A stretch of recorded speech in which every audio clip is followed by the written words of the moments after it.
Danielle, I want to pick it up on the idea that the US Federal Reserve can combat inflation by raising rates aggressively. Yet, one of the key reasons why we have high inflation is the cost of energy, which has been a decade in the making in terms of not allowing supply to come back online or to continue to build supply. Um, why there's such a disconnect?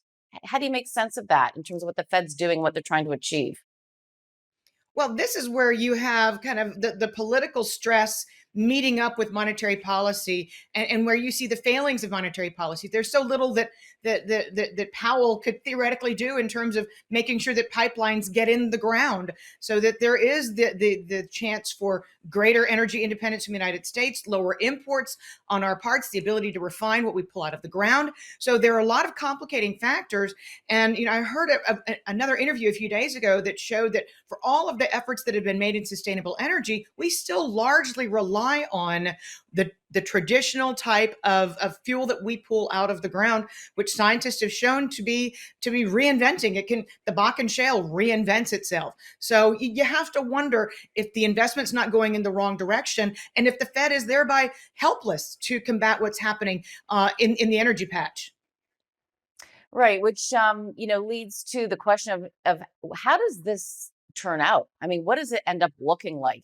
Maybe the US Federal Reserve will actually stop raising rates as aggressively. I mean, you wrote a book called Fed Up, an insider's take on why the Fed is bad for America. I mean, what if you were advising now would you want to see them do? Well, I do think that there is something to be said for getting the Fed funds rate up to a certain level and then pausing and seeing how policy plays out. The elephant in the room is that the Fed is actively engaging $95 billion a month in reducing the size of its balance sheet. The last time we did this, QT1, quantitative tightening one, it really did not mix well with raising interest rates at the same time. The markets treated it, rightly so, as a form of double tightening because there was so much liquidity being pulled out of the system at the same time. The risk is that what we're starting to see, which is a pickup in defaults, a pickup in bankruptcies, that is going to flow through more rapidly to the real economy. And we are indeed seeing that this because the Fed's current tightening campaign, if you look back to 1980, is three times as fast the pace of any other tightening cycle that we've seen in recent times. Yeah, and Danielle, I'm curious because you really get a lot of mixed views when you listen to various people on news, business news networks saying that, in fact, I saw Kevin O'Leary this morning on CNBC saying he's not seeing any slowdown, that the revenue is still, what he would expect it to be. But yet you also have CEOs announcing layoffs. What kind of pain do you think is really being felt by middle Americans? So when you say middle Americans, that really is where the pain is being felt. We've increased the food stamp program, the food assistance program here in the United States, for example, by 25%. The social safety net for the lowest income earners really is much more substantial than it is for middle income, hardworking Americans who are being hit the hardest by the highest rental prices that they've seen, and the fact that they cannot get into a home.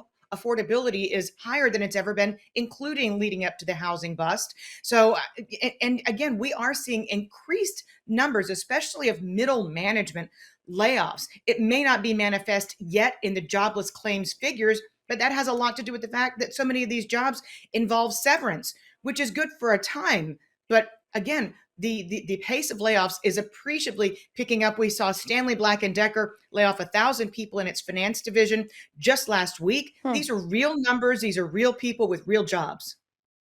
Hmm. Right, and we also saw the Vision Fund layoff people, and also Meta, Facebook announced layoffs, which I think was the first time, perhaps in their history.